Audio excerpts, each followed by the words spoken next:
Me llamo Juan Martínez Vega. Tengo 62 años, y durante 10 años cuidé a mi esposa Clara, quien supuestamente quedó parapléjica después de un accidente. 10 años de mi vida dedicados a una mentira. Les cuento esto porque necesito que entiendan lo que significa despertar un día y darte cuenta de que la persona que más amabas te ha estado engañando de la forma más cruel que puedas imaginar. Pero antes de continuar con la historia, por favor haz clic en el botón de me gusta, suscríbete al canal y comenta desde dónde estás viendo. Tu ayuda es muy importante. Todo comenzó hace 10 años. Éramos una pareja normal, con nuestros altibajos como cualquier matrimonio, pero nos queríamos. O eso creía yo. Clara trabajaba como contadora en un despacho importante de Ciudad de México, y yo dirigía mi propia empresa de instalaciones eléctricas. No éramos ricos, pero vivíamos cómodamente en nuestra casa en Coyoacán. Teníamos planes, sueños. Queríamos viajar cuando nos retiráramos, conocer el mundo juntos. Pero la vida tiene formas extrañas de desviarse del camino que uno planea. Aquel viernes de marzo, Clara tuvo un accidente. Resbaló por las escaleras de la oficina, según me dijeron.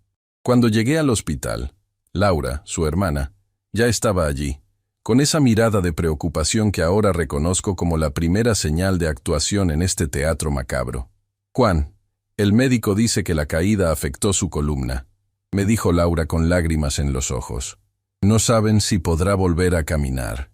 En ese momento, mi mundo se detuvo.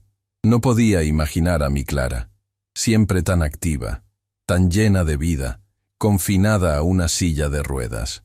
Pero lo acepté, porque la amaba. Porque uno hace lo que sea necesario por las personas que ama, ¿verdad? Los siguientes días fueron un torbellino de consultas médicas, radiografías, resonancias magnéticas. Todo pasaba demasiado rápido, y yo estaba demasiado conmocionado para cuestionar nada. Laura se encargaba de hablar con los médicos, de organizar los tratamientos, de gestionar todo. Yo solo podía pensar en Clara, en cómo sería nuestra vida a partir de ese momento. «No te preocupes, Juan», me decía Laura poniendo su mano sobre mi hombro. «Estamos juntos en esto. Clara te necesita más que nunca. Y vaya que me necesitaba. O eso me hicieron creer». Regresamos a casa con un diagnóstico de paraplegia permanente, una silla de ruedas y un nuevo propósito para mí: ser el cuidador de mi esposa. Nuestra casa tuvo que ser adaptada. Rampas, barras en el baño, puertas más anchas. Invertí todos mis ahorros en hacer nuestra casa accesible para Clara. Contraté ayuda especializada, compré los mejores equipos médicos, reorganicé mi trabajo para poder estar más tiempo en casa. Todo por ella. Laura se mudó con nosotros temporalmente, para ayudarme a adaptarme a esta nueva realidad. Lo que debía ser una estancia de unas semanas se convirtió en años. Siempre encontraba una razón para quedarse. Clara la necesitaba. Yo no podía solo, era mejor para todos. Y yo, en mi ingenuidad, lo agradecía. Inés, la mejor amiga de Clara desde la universidad, empezó a visitarnos con frecuencia. Traía comida, libros, se quedaba horas hablando con Clara. También me ofrecía su apoyo. Me decía lo admirable que era mi dedicación, lo afortunada que era Clara de tenerme. «Juan, necesitas cuidarte también», me decía Inés. «Clara no querría que te desgastaras así. Toma estas infusiones, son relajantes, te ayudarán a descansar mejor». Y yo las tomaba, agradecido por su preocupación. Esas infusiones se volvieron parte de mi rutina nocturna, un pequeño ritual que, según ella, me ayudaba a sobrellevar el estrés. Lo que no sabía es que esas inocentes infusiones contenían benzodiazepina, una droga que me mantenía dócil, adormecido, fácil de manipular. Los años pasaron y nuestra vida se estableció en una rutina. Me levantaba temprano, preparaba el desayuno para los 3, ayudaba a Clara con su aseo personal, la vestía, la sentaba en su silla. Luego trabajaba desde casa, interrumpiendo constantemente para atender sus necesidades. Laura se encargaba de las finanzas, de los trámites, de las citas médicas. Todo parecía funcionar dentro de lo posible. La doctora Ramírez, la terapeuta que Laura había recomendado para ayudarnos a sobrellevar esta nueva situación, venía una vez por semana. Teníamos sesiones individuales y de pareja. En esas sesiones, Clara siempre expresaba lo agradecida que estaba por mi cuidado, pero también lo culpable que se sentía por ser una carga. No eres una carga, mi amor, le decía yo tomando su mano. Estamos juntos en esto, en las buenas y en las malas. La doctora Ramírez asentía con aprobación, tomaba notas, y luego, en nuestras sesiones privadas, me recordaba la importancia de mantener una actitud positiva, de no mostrar frustración, de ser el pilar que Clara necesitaba.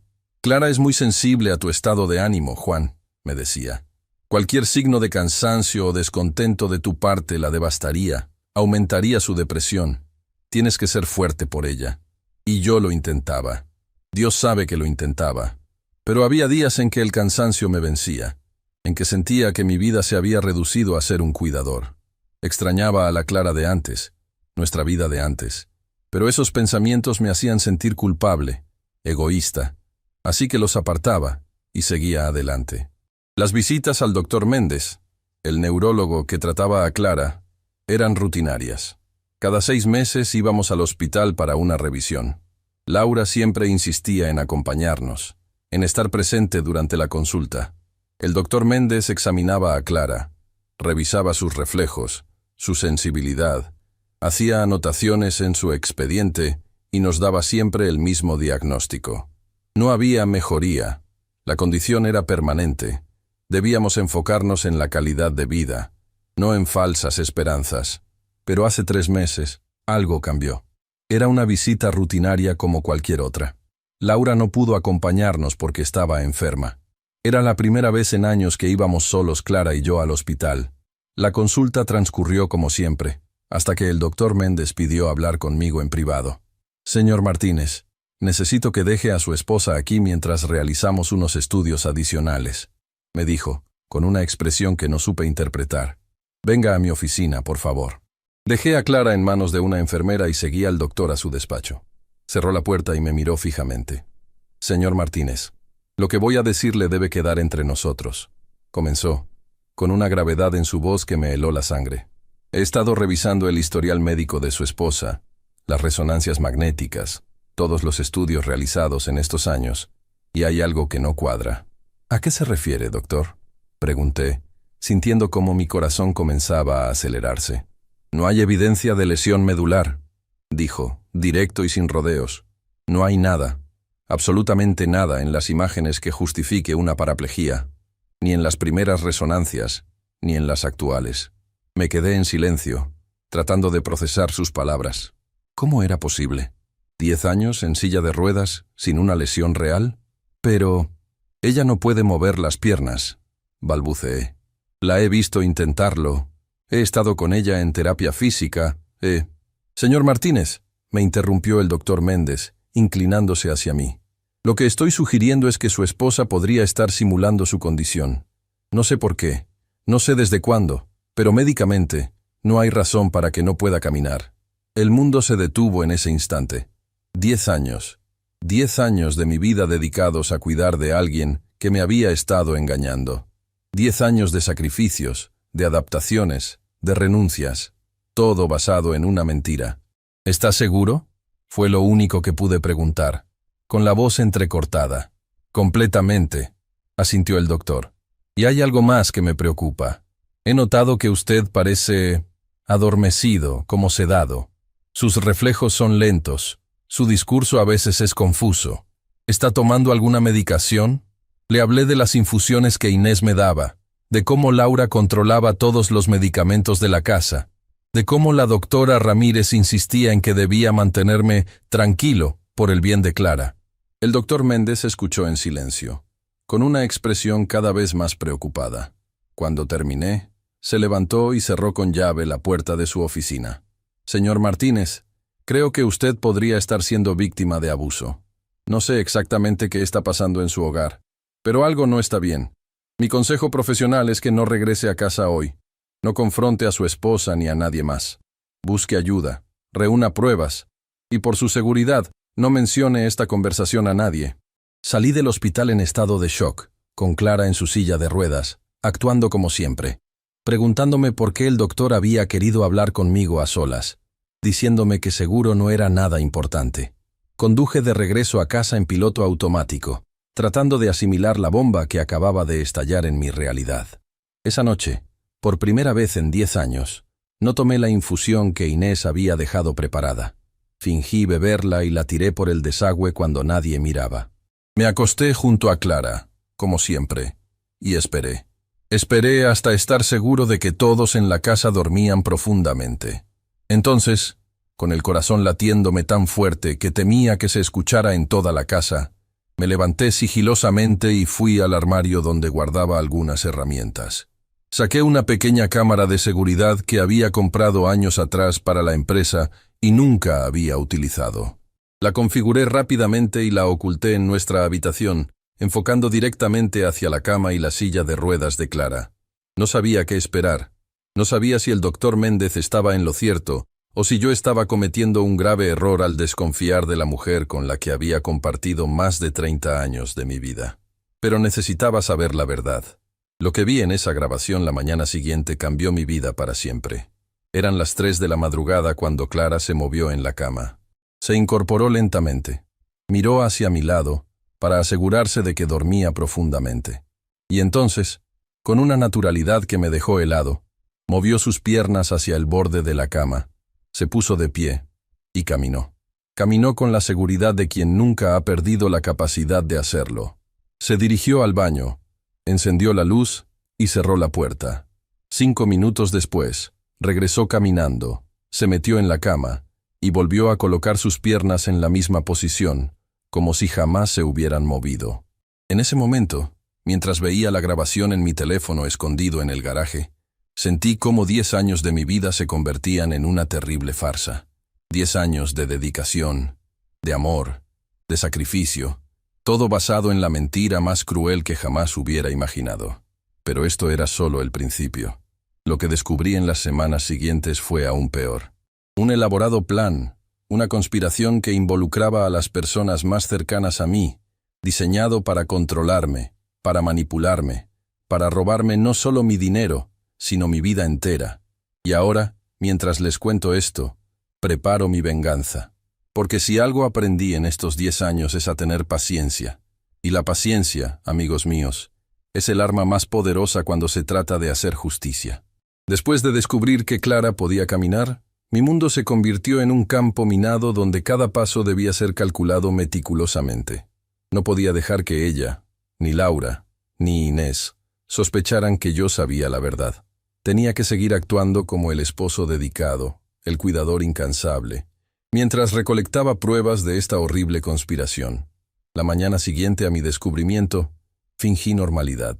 Preparé el desayuno como siempre. Ayudé a Clara a sentarse en su silla de ruedas. Le di sus medicamentos. Cada movimiento, cada gesto de cariño me costaba un esfuerzo sobrehumano. Miraba sus ojos, esos ojos que tantas veces me habían mirado con supuesto amor, y solo veía mentiras. «Juan, estás diferente hoy», me dijo Laura mientras lavábamos los platos. «¿Pasó algo en la consulta con el doctor Méndez?» Su pregunta parecía casual, pero percibí la ansiedad bajo su tono aparentemente despreocupado. Laura siempre había sido buena actriz, pero ahora que sabía qué buscar, podía ver las grietas en su interpretación. «Nada importante», respondí encogiéndome de hombros. «Solo estoy cansado. No dormí bien anoche». «Deberías tomar la infusión que te preparó Inés más temprano hoy», sugirió, con esa sonrisa que antes me parecía afectuosa y ahora me helaba la sangre. «Sabes que te ayuda a descansar mejor». «Sí, lo haré», mentí, devolviéndole la sonrisa. Esa tarde, mientras Clara descansaba y Laura había salido a hacer compras, me escabullí al despacho que compartían. Nunca entraba allí. Era su espacio, donde manejaban los asuntos financieros de la casa. Siempre me habían dicho que no querían preocuparme con esos detalles, que yo ya tenía suficiente con cuidar de Clara. Y yo, estúpidamente, lo había aceptado. El despacho estaba cerrado con llave, pero yo tenía una copia maestra de todas las cerraduras de la casa. Entré sigilosamente y cerré la puerta tras de mí. No sabía exactamente qué buscaba, pero sabía que debía empezar por algún lado. El escritorio de Laura estaba impecablemente ordenado. Carpetas etiquetadas, archivos perfectamente alineados. Comencé a revisarlos uno por uno, tomando fotos con mi teléfono de todo lo que me parecía sospechoso. La primera carpeta que llamó mi atención tenía mi nombre. Dentro, encontré estados de cuenta bancarios, pero no de la cuenta conjunta que teníamos Clara y yo, sino de una cuenta a nombre de Laura y Clara, que yo desconocía completamente. Los movimientos detallaban transferencias regulares desde nuestra cuenta conjunta hacia esta cuenta secreta. Pequeñas cantidades al principio, que fueron aumentando con el tiempo. En 10 años, habían desviado más de 2 millones de pesos de nuestros ahorros. Sentí náuseas. No solo por el dinero, sino por la meticulosidad del engaño. Cada transferencia estaba justificada con falsos gastos médicos, adaptaciones para la casa, terapias especiales para Clara. Todo documentado como si fuera legítimo. Todo parte de esta elaborada mentira. Seguí buscando y encontré otra carpeta con correspondencia entre Laura e Inés. Cartas y correos impresos que databan desde antes del supuesto accidente de Clara. Leí uno, fechado 3 semanas antes del incidente. Laura, todo está listo para el evento. El médico contactado por Ramírez firmará los documentos necesarios. Juan no sospechará nada. Sabes lo confiado que es. Clara está nerviosa pero decidida. Recuérdales a ambas que una vez que empecemos, no hay vuelta atrás. La medicación para Juan llegará mañana. Empezaremos con dosis bajas. Mi corazón se aceleró al leer estas palabras. No era solo un engaño improvisado, era un plan calculado, premeditado, diseñado para... ¿Para qué? ¿Qué buscaban conseguir? La respuesta llegó en la siguiente carpeta. Documentos legales. Mi testamento, modificado hace 8 años, que dejaba todo a Clara en caso de mi muerte. Un poder notarial que otorgaba a Clara y Laura control total sobre mis bienes en caso de incapacidad mental. Seguros de vida a nombre de Clara, con Laura como beneficiaria secundaria. Todo firmado por mí, pero yo no recordaba haber firmado varios de estos documentos. ¿Me habían drogado más fuertemente en algunas ocasiones para obtener mi firma? Escuché un ruido en la entrada de la casa. Laura había regresado. Rápidamente, puse todo en su lugar exacto y salí del despacho, cerrando con llave. Me dirigí a la cocina y fingí estar preparando café cuando ella entró. «¿Qué haces, Juan?», preguntó Laura, dejando las bolsas de compras sobre la mesa.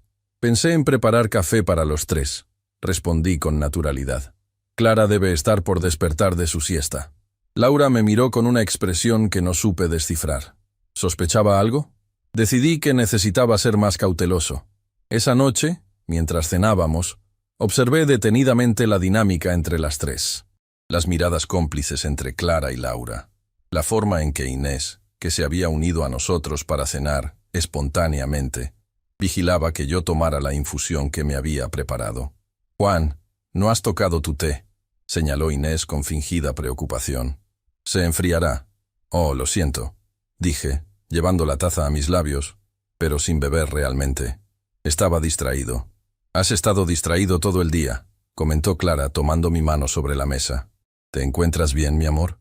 Su toque, que antes me reconfortaba, ahora me producía repulsión, pero sonreí y apreté su mano. «Solo estoy cansado», respondí. «Creo que me iré a dormir temprano esta noche». En mi habitación instalé otra cámara, esta vez en el armario, enfocando hacia el escritorio donde Clara tenía su computadora. También coloqué un pequeño micrófono bajo la mesa del comedor, donde las 3 solían reunirse cuando creían que yo dormía. Los días siguientes fueron una tortura. Actuaba con normalidad mientras acumulaba pruebas. Las grabaciones nocturnas mostraban a Clara no solo caminando sino haciendo ejercicios, estirándose como quien necesita mantener su cuerpo en forma. Las grabaciones del comedor captaron conversaciones que confirmaban mis peores sospechas. Una noche, 2 semanas después de mi descubrimiento inicial, capté una conversación particularmente reveladora. «Tenemos que aumentar la dosis», decía Laura. «Juan está más lúcido últimamente. Ayer lo vi mirando los frascos de medicamentos, como si tratara de leer las etiquetas. No podemos aumentar más sin riesgo de efectos secundarios evidentes», respondió Inés. «Si empieza a mostrar signos visibles de sedación, el doctor Méndez podría notarlo en la próxima visita». «Entonces acelera el plan», intervino Clara con una frialdad que nunca le había conocido. «Haz los arreglos con Ramírez para la evaluación psiquiátrica. Con su informe podemos proceder con la declaración de incapacidad. Una vez que tengamos el control legal, No importará si está lúcido o no. ¿Y luego?, preguntó Inés. Luego el accidente, respondió Laura con tanta naturalidad que me heló la sangre. Lo hemos planeado durante años. Será perfecto, indetectable. Juan tiene un historial documentado de depresión, gracias a los informes de Ramírez. Nadie cuestionará un suicidio. Me quedé paralizado escuchando la grabación. No solo querían robarme, querían matarme. Hacer parecer que, incapaz de soportar la carga de cuidar a mi esposa inválida, había decidido quitarme la vida. Un plan perfecto. Al día siguiente, con el pretexto de ir a comprar medicamentos para Clara, me dirigí al laboratorio donde trabajaba Sofía, una antigua amiga de la universidad con quien había mantenido contacto esporádico a lo largo de los años. Llevaba conmigo una muestra de la infusión que Inés me daba cada noche. «Juan, qué sorpresa», me saludó Sofía cuando me vio entrar a su oficina. «¿Cómo está Clara?» «De eso quería hablarte, Sofía», respondí, cerrando la puerta tras de mí. «Necesito tu ayuda y tu absoluta discreción». Le conté parte de la verdad, que sospechaba que alguien estaba poniendo algo en mi té, que me sentía constantemente adormilado. No le revelé mis sospechas sobre Clara. No estaba listo para compartir toda la historia todavía. Sofía escuchó con creciente preocupación. Cuando terminé, tomó el frasco con la muestra que le ofrecía. «Esto es muy serio, Juan», dijo. «Si alguien está administrando medicamentos sin tu consentimiento, es un delito. Analizaré esto inmediatamente. Tendremos resultados en 48 horas». Regresé a casa con un plan formándose en mi mente. Necesitaba más pruebas. Necesitaba entender la extensión completa de esta conspiración antes de actuar. Y, sobre todo, necesitaba mantener la apariencia de normalidad mientras lo hacía. Esa tarde, mientras ayudaba a Clara a ejercitar sus piernas como parte de su supuesta terapia física, noté algo que había pasado por alto antes.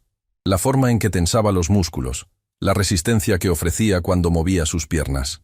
No era la resistencia flácida de músculos atrofiados. Era el control consciente de una persona perfectamente capaz de moverse. «Clara», dije suavemente, «¿recuerdas cuando solíamos ir a bailar?» Ella sonrió con nostalgia fingida. «Claro que sí. Eras un bailarín terrible, pero me encantaba igual. A veces pienso», continué, observando cuidadosamente su reacción, «¿qué pasaría si un día, por un milagro, pudieras volver a caminar?» Su expresión cambió sutilmente. Un destello de alarma en sus ojos, rápidamente enmascarado con una sonrisa triste. «Juan, sabes que eso no pasará», respondió, apretando mi mano. «Los médicos fueron claros desde el principio. La lesión es permanente». «Pero hay casos, ¿sabes? Casos milagrosos donde personas con lesiones como la tuya de repente recuperan la movilidad», insistí. «No alimentes falsas esperanzas, mi amor», intervino Laura, que había entrado sigilosamente a la habitación. «No es bueno para ninguno de los dos». La mirada que intercambiaron Clara y Laura confirmó mis sospechas. Estaban preocupadas de que empezara a cuestionar el diagnóstico, de que la verdad saliera a la luz. 2 días después, Sofía me llamó. Su voz sonaba urgente. «Juan, tenemos los resultados. Necesito verte inmediatamente. Nos encontramos en un café lejos de mi casa». Sofía trajo un sobre con los informes del laboratorio. «La infusión contiene benzodiazepina», confirmó, mostrándome los resultados. «Una dosis baja pero constante. Si has estado tomando esto regularmente durante años, como dices, podrías haber desarrollado dependencia sin saberlo. También explicaría los síntomas que describes: letargo, confusión, pérdida de memoria a corto plazo. ¿Puede esto incapacitarme legalmente?», pregunté, recordando la conversación que había grabado. Sofía me miró con gravedad. «Si alguien quisiera argumentar que no eres competente para tomar decisiones y tuvieras síntomas evidentes de deterioro cognitivo, con los informes adecuados de un psiquiatra, sí, podrían lograr una declaración de incapacidad. Y si dejara de tomar esto de repente, podrías experimentar síndrome de abstinencia», respondió. «Ansiedad, insomnio, temblores. En casos extremos, convulsiones. Necesitas dejarlo gradualmente, bajo supervisión médica». Le agradecí y le pedí una copia de los resultados. Una pieza más del rompecabezas encajaba en su lugar. Al regresar a casa, encontré a Clara durmiendo en nuestra habitación. Laura estaba en el despacho, hablando por teléfono en voz baja. Me acerqué sigilosamente a la puerta y escuché. Todo está listo para el viernes, decía. Ramírez traerá al psiquiatra para la evaluación. Asegúrate de que tome una dosis doble el jueves por la noche. Sí, Inés ya lo sabe. No, Clara está lista. Ha estado practicando su papel de esposa devastada. Una vez que tengamos la declaración, el resto será fácil. Mi mente trabajaba a toda velocidad. Tenían un plan concreto, con fechas. Pensaban declararme incapaz este viernes, con la ayuda de un psiquiatra traído por la doctora Ramírez. Y después, el accidente. Esa noche, mientras todos dormían, revisé mi computadora. Hacía años que no la usaba regularmente. Laura se había ofrecido a manejar toda mi correspondencia, mis facturas, mis asuntos personales, para que puedas dedicarte a cuidar de Clara, había dicho. Otra mentira. Accedí a mi correo electrónico. La contraseña había sido cambiada, pero recordé que tenía una cuenta de recuperación. Después de varias tentativas, logré acceder. Lo que encontré me dejó atónito. Cientos de correos entre Laura e Inés que nunca había visto. Correos con la doctora Ramírez discutiendo mi caso, mi supuesta depresión, mi creciente inestabilidad mental. Correos con un abogado, planificando la transferencia de mis bienes una vez que fuera declarado incapaz. Correos con Clara, mi propia esposa, burlándose de mi ingenuidad, de mi devoción, de mi amor. En uno de los correos, fechado hace apenas un mes, Clara escribía a Laura. A veces, cuando lo veo dormido, me pregunto cómo ha podido ser tan ciego durante tanto tiempo. 10 años limpiando, cocinando, cuidándome como si realmente lo necesitara. Me cuesta contener la risa cuando me ayuda a acostarme. Si supiera que por las noches, mientras duerme drogado, salgo a caminar por el jardín, a estirar las piernas. Pero ya falta poco. Pronto tendremos todo lo que hemos planeado.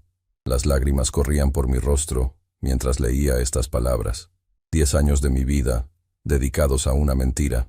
10 años amando a una mujer que se burlaba de mí, que planeaba mi destrucción. Pero ahora tenía pruebas. Tenía las grabaciones, los análisis de la infusión, los correos electrónicos. Tenía todo lo que necesitaba para exponerlas. Y tenía 4 días antes de que intentaran declararme incapaz. Era tiempo de contraatacar. Era tiempo de recuperar mi vida y hacer justicia.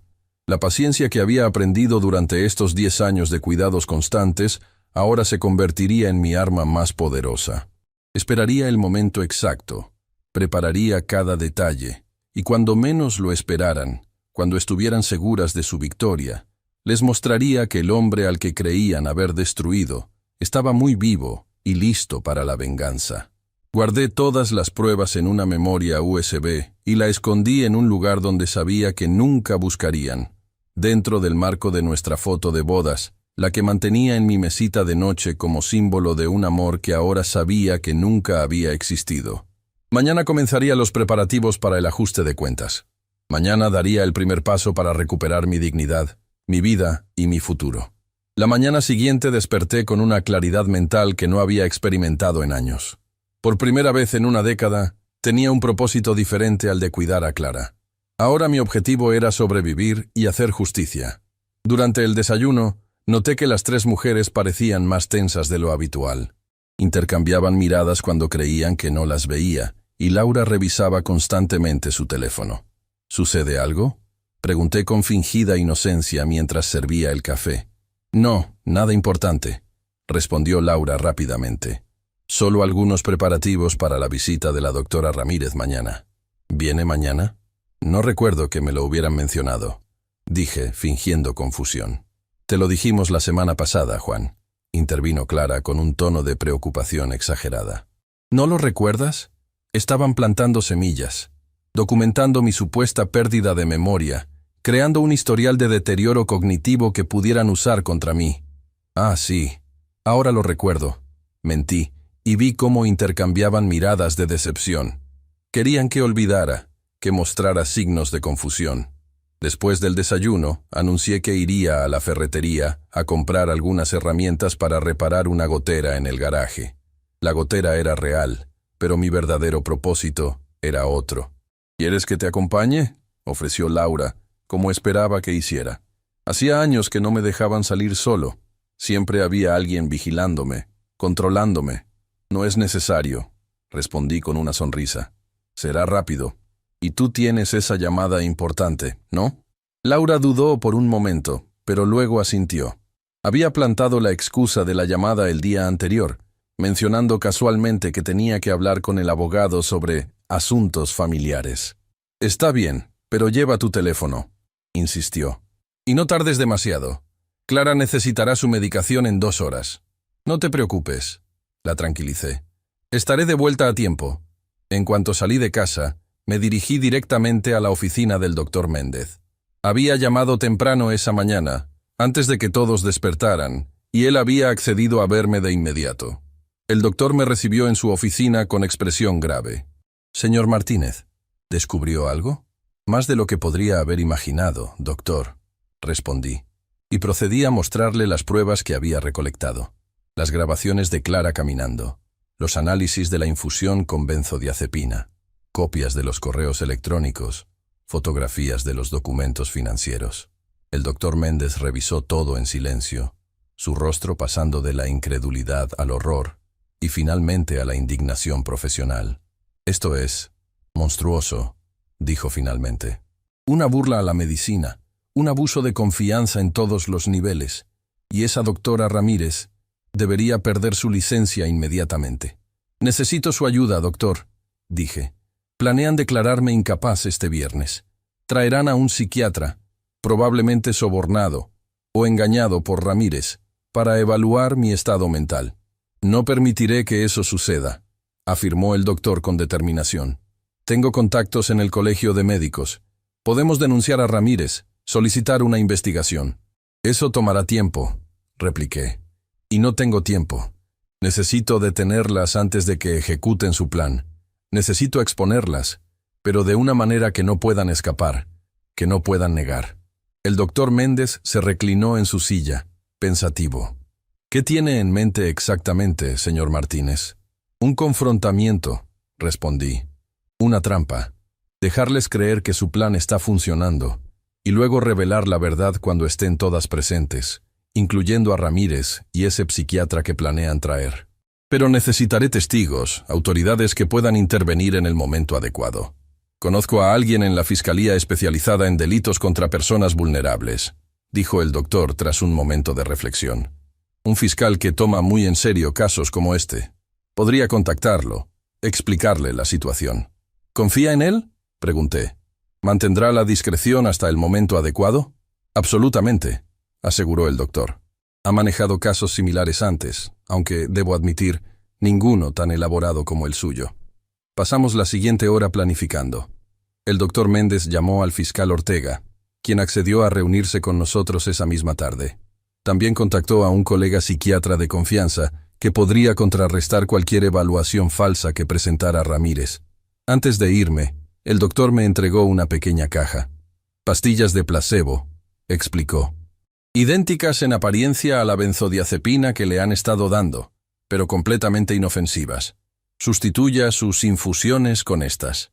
Necesitamos que esté completamente lúcido para lo que viene. Regresé a casa justo a tiempo para la medicación de Clara. Laura me miró con suspicacia cuando entré cargando una bolsa de la ferretería. ¿Encontraste lo que necesitabas?, preguntó, examinando el contenido de la bolsa disimuladamente. Sí, todo lo necesario para arreglar esa gotera, respondí, mostrándole los materiales que había comprado como coartada. Esa tarde, mientras fingía reparar la gotera en el garaje, instalé cámaras y micrófonos adicionales en puntos estratégicos de la casa. Necesitaba documentar todo lo que sucediera en los próximos días. Cada conversación, cada acción que confirmara la conspiración. A las 5, alegando que necesitaba comprar un repuesto adicional para la reparación, salí nuevamente para reunirme con el fiscal Ortega en su oficina. El doctor Méndez ya estaba allí cuando llegué. Ortega era un hombre de unos 50 años, con ojos penetrantes que parecían analizar cada palabra, cada gesto. Escuchó mi historia en silencio, revisando las pruebas que le presenté con meticulosa atención. Señor Martínez, lo que describe es una serie de delitos graves, dijo finalmente. Fraude, administración de sustancias prohibidas sin consentimiento, conspiración, intento de homicidio. Tenemos suficiente evidencia para actuar de inmediato, realizar arrestos. No, interrumpí. Si actuamos ahora, podrían alegar que las grabaciones fueron manipuladas, que los correos fueron falsificados. Necesitamos atraparlas infraganti. Necesitamos que confiesen, que se expongan ellas mismas. Ortega me observó detenidamente. Lo que propone es peligroso. Está poniendo en riesgo su propia vida. Mi vida ya está en riesgo, respondí. Han planeado matarme. La única diferencia es que ahora lo sé, y estoy preparado. Después de una larga discusión, Ortega accedió a mi plan. Proporcionaría agentes encubiertos que se harían pasar por personal de servicio durante la cena especial que planeaba organizar para el viernes, la noche en que se suponía que el psiquiatra vendría a evaluarme. Si en algún momento siente que está en peligro inmediato, use esta palabra clave, me indicó Ortega, entregándome un pequeño dispositivo de audio. Mis agentes intervendrán de inmediato. Al regresar a casa, encontré a Inés preparando la infusión nocturna en la cocina. Me acerqué silenciosamente y la observé por un momento. Vertía el contenido de un frasco pequeño en la taza, mezclándolo con el té de hierbas. ¿Qué le pones a mi té, Inés?, pregunté, sobresaltándola. Ella se giró bruscamente, ocultando el frasco en su bolsillo con un movimiento rápido. «Juan, me asustaste», exclamó con una risa nerviosa. «Solo es miel y un poco de menta. Tu favorito, ¿recuerdas?» Sonreí y asentí, fingiendo creerle. «Gracias por preocuparte tanto por mí», dije, tomando la taza.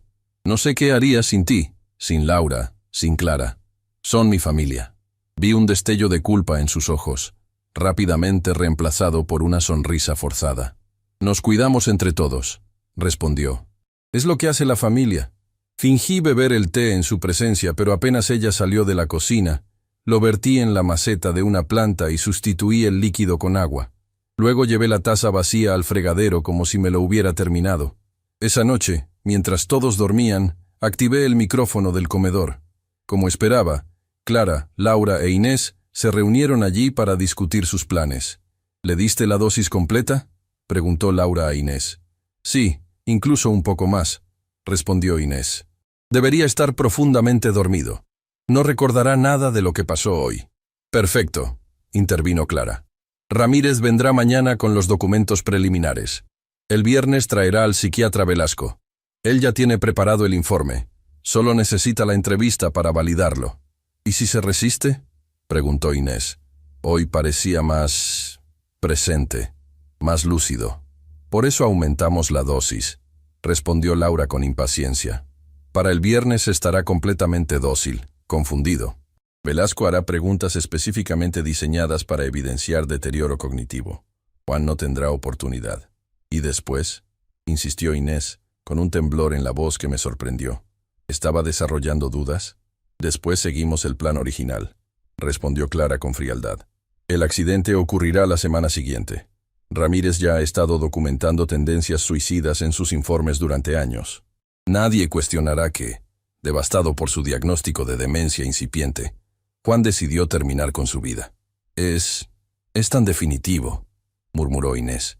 «Es lo que acordamos desde el principio», espetó Laura. «¿Estás perdiendo los nervios ahora, después de 10 años?» No, se apresuró a responder Inés. «Solo quería estar segura de que todo está en orden». «Lo está», afirmó Clara. «Dentro de 2 semanas, seremos mujeres ricas y libres».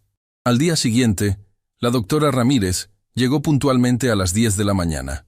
Desde mi descubrimiento, veía con nuevos ojos cada detalle. Cómo Clara rápidamente se acomodaba en su silla de ruedas antes de que la doctora entrara. Cómo Laura revisaba disimuladamente que yo hubiera tomado mi medicación antes de la sesión. La sesión con Ramírez fue una farsa. Me hizo preguntas diseñadas para confundirme. Me interrumpía cuando estaba a punto de dar una respuesta coherente. Torcía mis palabras. Vi cómo anotaba cosas que yo nunca había dicho. Cómo intercambiaba miradas cómplices con Laura. Fingí cansancio, confusión ocasional. Les di exactamente lo que querían ver. Cuando la sesión terminó, escuché a Ramírez hablar con Laura en el pasillo. «Está peor de lo que pensaba», dijo en voz baja. El viernes, Velasco lo confirmará oficialmente. Tendré listos los documentos para la declaración de incapacidad. Solo necesitaremos la firma del juez, pero con nuestros informes será un mero trámite. Perfecto, respondió Laura. ¿Has pensado en nuestra oferta? El 20% me parece justo, respondió Ramírez, considerando el riesgo profesional. Acordamos 15, replicó Laura con firmeza. No cambiemos los términos ahora. 20 o busco a otro cliente, insistió Ramírez. Hay muchos hombres ricos con esposas ambiciosas en esta ciudad. Después de un tenso silencio, Laura accedió. Está bien, 20%, pero solo si todo sale según lo planeado. Esa tarde, mientras Laura llevaba a Clara a su supuesta terapia física, que ahora sospechaba era simplemente un pretexto para salir de casa, contacté nuevamente a Ortega para informarle sobre los últimos desarrollos. Están acelerando el plan, le dije. Ramírez traerá al psiquiatra Velasco mañana, no el viernes como pensábamos originalmente. Necesitamos adaptar nuestra estrategia, respondió Ortega. ¿Puede organizar esa cena para mañana en lugar del viernes? Lo intentaré, dije. Les diré que quiero celebrar algo especial. Quizás el aniversario de cuando Clara volvió a casa después del hospital. Perfecto. Mis agentes estarán listos. El doctor Méndez también asistirá, con la excusa de una visita de seguimiento. Y traeré al doctor Fuentes, el psiquiatra forense del juzgado. Él podrá contrarrestar cualquier evaluación fraudulenta de Velasco. Al regresar Laura y Clara, les propuse la idea de la cena especial. Mañana se cumplen 10 años desde que regresaste a casa, mi amor, le dije a Clara, tomando su mano. Quiero celebrarlo con una cena especial. Invitaremos al doctor Méndez, que ha sido tan atento con nosotros todos estos años. Clara y Laura intercambiaron miradas de preocupación. Pero mañana viene el doctor Velasco, objetó Laura. No es buen momento para una celebración. ¿El doctor Velasco? Pregunté, fingiendo no saber nada. ¿Quién es? Te lo expliqué ayer, Juan, intervino Clara con falsa paciencia. Es un especialista que el doctor Méndez recomendó para una consulta. Otra mentira. El doctor Méndez jamás había recomendado a Velasco. Oh, lo había olvidado, dije, interpretando mi papel. Bueno, mejor aún. Lo invitaremos a la cena también. Así podremos conocerlo mejor. Vi el pánico momentáneo en sus rostros. Esto no estaba en sus planes. Pero también vi que calculaban rápidamente cómo usar esta situación a su favor. Es una idea maravillosa, Juan, dijo finalmente Clara, apretando mi mano. Siempre tan considerado, incluso en estos momentos. Estos momentos, como si ya supiera que me quedaba poco tiempo. Me encargaré de todo, ofreció Laura. Tú solo descansa. No, insistí. Quiero organizarlo yo mismo. Es importante para mí. Pero Juan, hace años que no te ocupas de estas cosas, objetó Laura. No queremos que te estreses. No me estresaré, afirmé con firmeza. Será algo sencillo. Llamaré a ese servicio de catering que usamos para el cumpleaños de Clara el año pasado. Finalmente cedieron, probablemente pensando que fracasaría en los preparativos, lo que añadiría más evidencia a mi supuesta incapacidad. Esa misma tarde, hice las llamadas necesarias. No al servicio de catering, sino a Ortega, quien arreglaría para que sus agentes se presentaran como personal del servicio. También llamé al doctor Méndez, quien confirmó su asistencia, y la del doctor Fuentes. Por la noche, mientras Clara dormía, coloqué cámaras adicionales en el comedor, donde tendría lugar la cena. También instalé un pequeño proyector oculto en la vitrina, conectado a mi computadora portátil, donde había preparado una presentación con todas las pruebas recolectadas. Todo estaba listo. Mañana, después de 10 años de engaños, la verdad saldría a la luz. Mañana recuperaría mi vida, mi dignidad, mi futuro, y ellas enfrentarían las consecuencias de sus actos. Me acosté junto a Clara, observando su respiración fingidamente profunda. Por un momento, me invadió una tristeza inmensa. A pesar de todo, hubo un tiempo en que la amé verdaderamente. Hubo un tiempo en que creí que ella también me amaba. Mañana termina todo, Clara, susurré, seguro de que no podía oírme, o fingiendo no hacerlo. 10 años de mentiras llegan a su fin. Y con esa promesa, cerré los ojos, no para dormir, sino para repasar mentalmente cada detalle del plan. No habría margen de error. No habría segunda oportunidad. Mañana sería el día del ajuste de cuentas. El día del ajuste de cuentas amaneció como cualquier otro. El sol entraba por las ventanas. Los pájaros cantaban en el jardín. Y las 3 mujeres que habían conspirado para destruirme seguían creyendo que tenían el control absoluto de la situación. Si tan solo supieran lo que les esperaba. Me levanté temprano y preparé el desayuno como siempre. Clara me observaba desde su silla de ruedas con esa sonrisa condescendiente que ahora reconocía como parte de su actuación. Laura revisaba su teléfono, probablemente ultimando detalles con Ramírez y Velasco.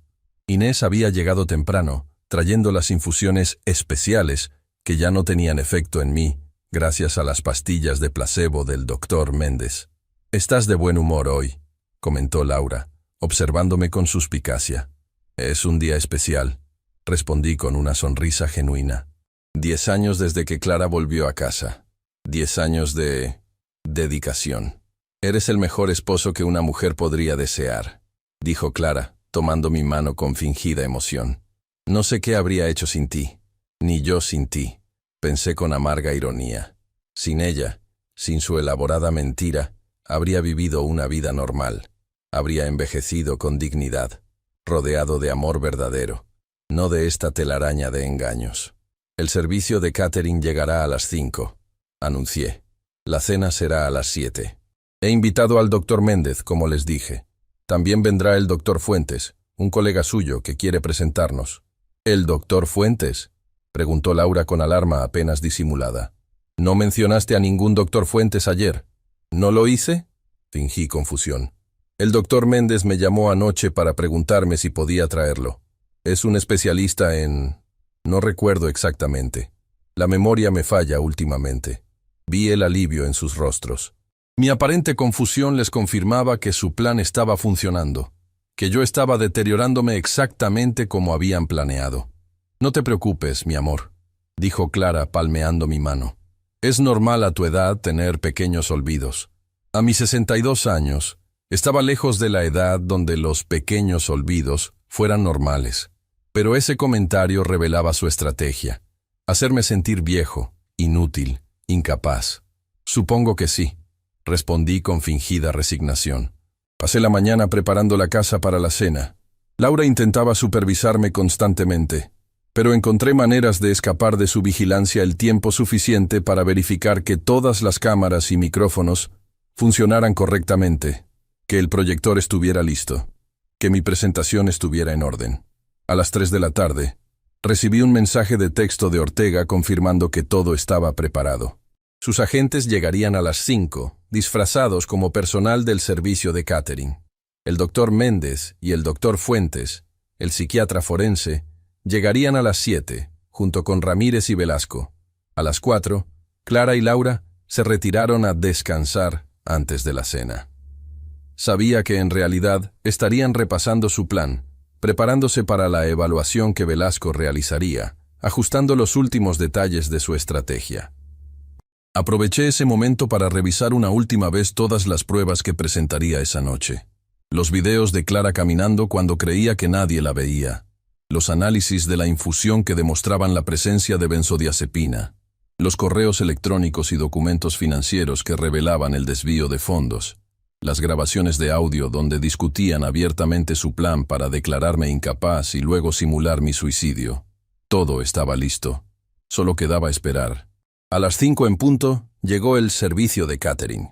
Reconocí a 2 de los agentes de Ortega entre el personal. Me dieron una señal discreta, confirmando que todo seguía según lo planeado. Instalaron el equipo de cocina, prepararon la mesa y discretamente verificaron las cámaras y micrófonos que yo había colocado, añadiendo algunos dispositivos adicionales en lugares estratégicos. A las 6, Clara despertó de su siesta. Laura la ayudó a vestirse para la cena, mientras yo me arreglaba en el baño de invitados. Me miré en el espejo por un largo momento. Había envejecido 10 años en los últimos días, desde que descubrí la verdad. Las arrugas en mi rostro parecían más profundas, mi mirada más dura, pero también había una determinación en mis ojos que no había visto en mucho tiempo. La determinación de un hombre que ha tocado fondo y ahora solo puede ascender. A las 7 menos cuarto, el doctor Méndez y el doctor Fuentes llegaron. Les recibí en la entrada, intercambiando saludos formales para beneficio de Clara y Laura, que observaban desde el salón. «Es un placer conocerlo, señor Martínez», dijo el doctor Fuentes estrechando mi mano con firmeza. «El doctor Méndez me ha hablado mucho de usted y su situación». «El placer es mío, doctor», respondí. «Espero que disfrute de la cena». A las 7 en punto sonó el timbre nuevamente. Eran Ramírez y Velasco. Ramírez me saludó con esa sonrisa falsa que ahora me revolvía el estómago. Velasco, un hombre de aspecto severo con gafas de montura metálica, apenas me dirigió una mirada evaluativa. «Juan, qué gusto verte», dijo Ramírez. «Te presento al doctor Velasco, el especialista del que te hablé». «Encantado, doctor», dije estrechando su mano. «Gracias por venir a nuestra pequeña celebración». «¿Celebración?», preguntó Velasco, claramente confundido. «Sí, hoy se cumplen 10 años desde que mi esposa Clara regresó a casa después de su accidente», expliqué. 10 años desde que comenzó nuestra nueva vida juntos. Velasco miró a Ramírez con desconcierto. Claramente, no le habían informado de este detalle del plan. «Ah, sí, por supuesto», balbuceó Ramírez. «Una fecha importante, sin duda». Los conduje al comedor, donde ya estaban sentados Clara, Laura, Inés, el doctor Méndez y el doctor Fuentes. El ambiente estaba cargado de tensión, aunque cada uno intentaba disimularlo a su manera. Clara sonreía serenamente desde su silla de ruedas, colocada en la cabecera de la mesa. Laura mantenía una conversación superficial con el doctor Méndez. Inés jugueteaba nerviosamente con su servilleta. Me senté en el otro extremo de la mesa, ocupando mi lugar como anfitrión. El personal del catering comenzó a servir los aperitivos y el vino. Noté que uno de ellos, discretamente, activaba los sistemas de grabación adicionales bajo la mesa. Durante el primer plato, la conversación fluyó con aparente normalidad. Hablamos del clima, de noticias recientes, de temas intrascendentes, pero podía sentir la impaciencia creciente de Velasco y Ramírez. Habían venido con un propósito, y esta charla social les retrasaba. Finalmente, durante el plato principal, Ramírez decidió tomar la iniciativa. «Juan, el doctor Velasco está aquí para realizarte una evaluación», dijo con falsa preocupación. «Hemos notado algunos cambios en tu comportamiento últimamente. Solo queremos asegurarnos de que todo está bien». «¿Cambios?», pregunté con fingida inocencia. «¿Qué tipo de cambios?» «Olvidos frecuentes, confusión, irritabilidad», enumeró Ramírez. «Clara y Laura están preocupadas. Yo también lo estoy, como tu terapeuta». «Es parte normal del envejecimiento, supongo», comenté, viendo cómo Velasco tomaba notas en una pequeña libreta. «Aunque a veces me pregunto si será algo más serio». Vi el destello de triunfo en los ojos de Clara. Estaba poniendo las palabras exactas en mi boca, facilitándoles el diagnóstico que buscaban. «El doctor Velasco es especialista en deterioro cognitivo», explicó Ramírez. «Quizás podría hacerte algunas preguntas después de la cena en privado». «¿Por qué en privado?», pregunté. «No tengo nada que ocultar. Puede preguntarme lo que quiera aquí mismo, frente a mi familia y amigos». Esto claramente no era lo que habían planeado. Velasco miró a Ramírez con incertidumbre. «Es lo habitual en estas evaluaciones», intervino Velasco. «La privacidad garantiza respuestas más honestas». «Insisto», dije con firmeza. «Pregúnteme aquí. Todos somos prácticamente familia, ¿no es así?» El doctor Fuentes tosió ligeramente, una señal que habíamos acordado. Era el momento. «Antes de eso», dije levantándome de mi asiento, «me gustaría proponer un brindis, por estos 10 años, por todo lo que hemos compartido, por la verdad». Levanté mi copa y todos me imitaron con diversos grados de incomodidad. «Por la verdad», repetí mirando directamente a Clara. «La verdad que el doctor Méndez me reveló hace 3 semanas». La copa de Clara tembló visiblemente. Laura palideció. «¿De qué hablas, Juan?», preguntó Clara con voz trémula. «De tu milagrosa recuperación, querida», respondí con una sonrisa que no llegaba a mis ojos. «De tu capacidad para caminar perfectamente cuando crees que estoy dormido».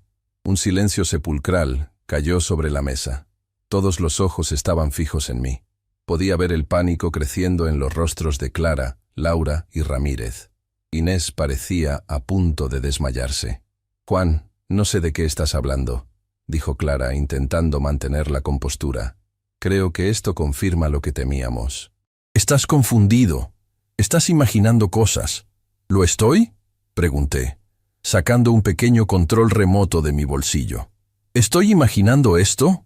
Presioné un botón y el proyector oculto en la vitrina se activó, proyectando sobre la pared blanca del comedor el video de Clara levantándose de la cama y caminando con total normalidad hacia el baño. Los jadeos alrededor de la mesa fueron audibles. El doctor Velasco se quedó boquiabierto. El doctor Fuentes asintió gravemente. Los agentes del catering se posicionaron estratégicamente alrededor de la habitación. Esto debe ser un montaje, balbuceó Laura, pero su voz carecía de convicción. ¿Y esto también? Pregunté, cambiando a otro video, esta vez de Clara haciendo ejercicios en el jardín a altas horas de la noche. ¿Y esto? Continué, mostrando ahora las grabaciones de audio de sus conversaciones donde discutían abiertamente su plan para declararme incapaz y luego simular mi suicidio. Sus rostros perdieron todo color. Clara intentó levantarse de su silla de ruedas, olvidando por un momento su supuesta incapacidad, pero se detuvo al darse cuenta de su error. Era demasiado tarde. Todos lo habían visto.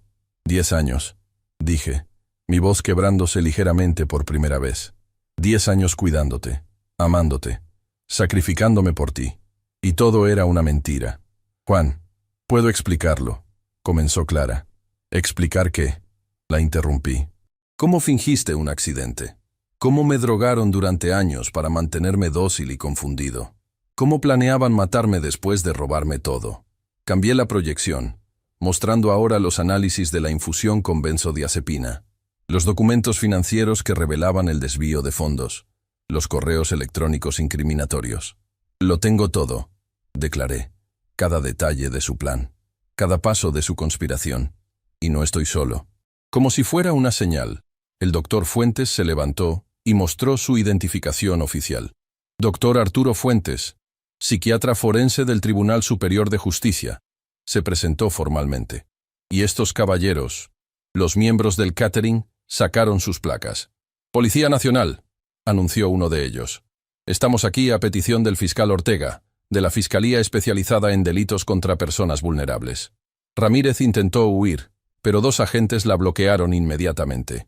Velasco, completamente pálido, dejó caer su libreta. Laura miró a Clara, el pánico transformándose en furia en sus ojos. «Esto es tu culpa», le gritó. «Te dije que era demasiado arriesgado, que deberíamos haber actuado antes». «Cállate, idiota», siseó Clara, abandonando toda pretensión. Se levantó de su silla de ruedas con un movimiento fluido que dejó atónitos a los pocos que aún dudaban. «No digas nada más. Era demasiado tarde». Los agentes se movieron rápidamente, leyendo sus derechos a cada uno de los implicados. Clara, Laura y Ramírez fueron esposadas. Velasco, quien juró que no sabía nada de la conspiración para matarme, solo había aceptado dinero para emitir un diagnóstico falso, fue detenido como cómplice.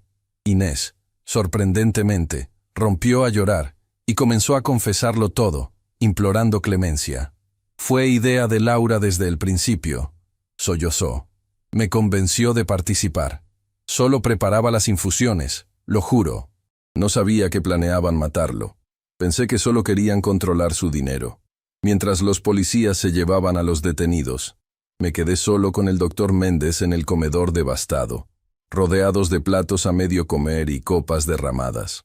«Se acabó, señor Martínez», dijo el doctor poniendo una mano en mi hombro. «Por fin se acabó. 10 años», murmuré, sintiendo el peso de esa década perdida. 10 años de mi vida basados en una mentira. En las semanas siguientes, la investigación reveló la extensión completa de la conspiración. El accidente original había sido completamente falso. Clara nunca había caído por ninguna escalera. Todo había sido cuidadosamente planeado por ella y Laura, con la ayuda de Ramírez, quien había falsificado los informes médicos iniciales. Durante 10 años, habían desviado sistemáticamente mi dinero a cuentas secretas. Habían modificado mi testamento y otros documentos legales, algunos con mi firma obtenida mediante engaños, otros directamente falsificados. Habían instalado cámaras en toda la casa para vigilarme, asegurándose de que tomara las infusiones drogadas regularmente. El juicio fue rápido y contundente. La evidencia era abrumadora. Clara fue sentenciada a 15 años de prisión por fraude, administración de sustancias prohibidas sin consentimiento, conspiración y tentativa de homicidio. Laura recibió una sentencia similar. Ramírez perdió su licencia médica y fue condenada a 10 años. Velasco también perdió su licencia y recibió 5 años por falsificación de documentos médicos y complicidad en fraude. Inés, gracias a su cooperación con la Fiscalía y a que finalmente había empezado a desarrollar remordimientos, recibió una sentencia menor de 3 años. La casa donde había vivido esa pesadilla de 10 años fue vendida. No podía seguir viviendo allí, rodeado de recuerdos de traición y engaño. Compré un pequeño apartamento frente al mar en Puerto Vallarta, un lugar donde nadie me conocía, donde podía comenzar de nuevo. Hoy, 6 meses después de que la verdad saliera a la luz, estoy sentado en mi balcón, mirando el océano. Tengo 62 años, pero me siento como si tuviera mucho más. Los 10 años de cuidar a una inválida que no lo era, de ser manipulado y drogado, han dejado su huella en mí. Pero también me han enseñado lecciones invaluables sobre la confianza, la observación, la paciencia. A veces pienso en Clara, en la mujer que amé durante tantos años, la mujer que resultó ser una completa desconocida. Me pregunto en qué momento nuestra historia de amor se transformó en su mente en una oportunidad para el engaño. Me pregunto si alguna vez me amó realmente, o si fui simplemente un medio para un fin desde el principio. No tengo respuestas, solo sé que la vida continúa, que cada día que pasa, el dolor disminuye un poco, que cada amanecer que contemplo desde mi balcón me recuerda que soy libre, que he sobrevivido, que he vencido. La semana pasada conocí a Elena, una viuda que vive en el apartamento de al lado. Tomamos café juntos en la terraza común del edificio. Hablamos de libros, de música, de viajes que nos gustaría hacer. No le he contado mi historia todavía. No estoy seguro de cuándo estaré listo para compartir ese capítulo de mi vida. Pero por primera vez en mucho tiempo, siento la posibilidad de un futuro diferente, de una nueva oportunidad. 10 años de mi vida fueron robados por personas en quienes confié completamente. 10 años de sacrificio y devoción basados en una mentira. Pero tengo el resto de mi vida por delante. Y esta vez viviré en mis propios términos, con los ojos bien abiertos. Porque si algo he aprendido de esta experiencia, es que la verdad, por dolorosa que sea, siempre es preferible a la más confortable de las mentiras. Y que la justicia, aunque a veces tarda, finalmente llega para quienes tienen la paciencia y la determinación de buscarla. Si esta historia te impactó, suscríbete ahora y activa la campana para no perderte nuestras próximas historias.